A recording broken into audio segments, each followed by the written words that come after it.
So I'm Michaux, I'm the CEO of Imperial Automotive Retail, and part of my portfolio is to look after our various interests in motor, which includes Imperial Toyota, which is a significant part of what we're going to be talking about today. Well, it goes back quite a few years now. It's probably right back to the early days of Imperial's start. Toyota were one of the first partners that Imperial started with back in the late 70s. And the relationship's grown over the years quite significantly. And in more recent times, over the last few years, we've had a significant growth in our interests in off-road racing locally for the last number of years. And then from last year, we had the opportunity to be exposed to the Dakar for the first time.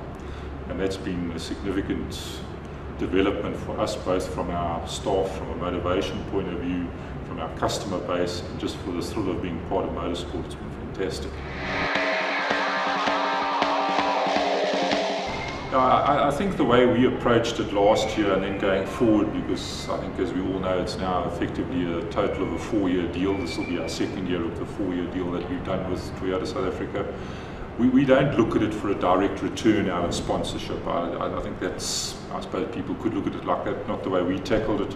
We looked at it as an opportunity for a brand building exercise for Imperial on the one hand, a relationship building exercise with Toyota on the other, because we are partners in business and this takes it to a new level. It's also, what's very nice for us, it's also incorporated not only the off-road locally going forward. One has to remember the Dakar is essentially a 3-week event, and then you've got to wait another year for the next Dakar. But in between all of that, we've got the whole South African off-road racing scene, which we are now involved in that process, and got further involved. We've been in it for a long time, but we've really upped the ante. And also now effectively from the middle of this year going forward for the next 3 years, we're involved in the rally side of it as well. So Daniel has the opportunity to get to grips with the rally cars that he's driving, and it helps him hone his skills. Not that I think they need too much honing, with all due respect, but it will help him in that area as well, and it helps him to be more proficient in the car when he gets back to the Dakar a year later anyway. So I think the whole development has been good for us. It's grown our interest in off-road racing, it's moved it into rallying as well, and essentially we are a motor business. That's what Imperial Automotive Retail is all about. So it's nice to be involved in something other than just selling and servicing of cars.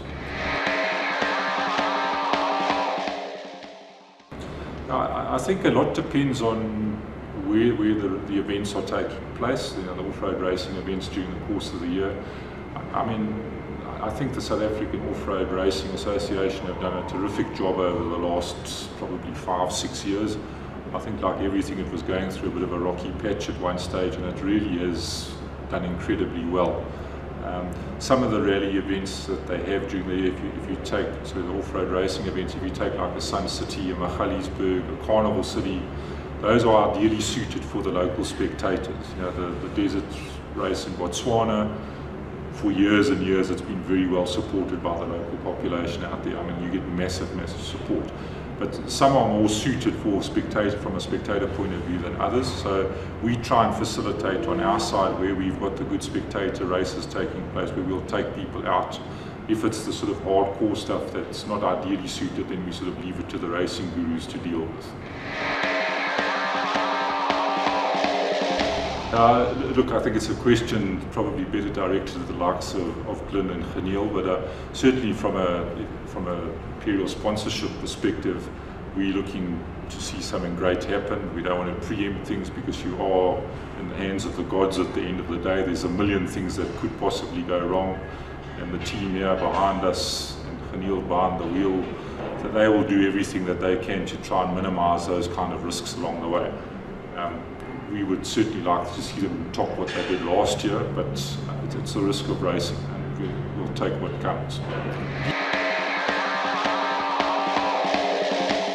Not too many of us have had the honour of standing on that stage at the end when the car came up for its podium finish, which was really fantastic. So we probably timed it better than we could have ever planned it anyway.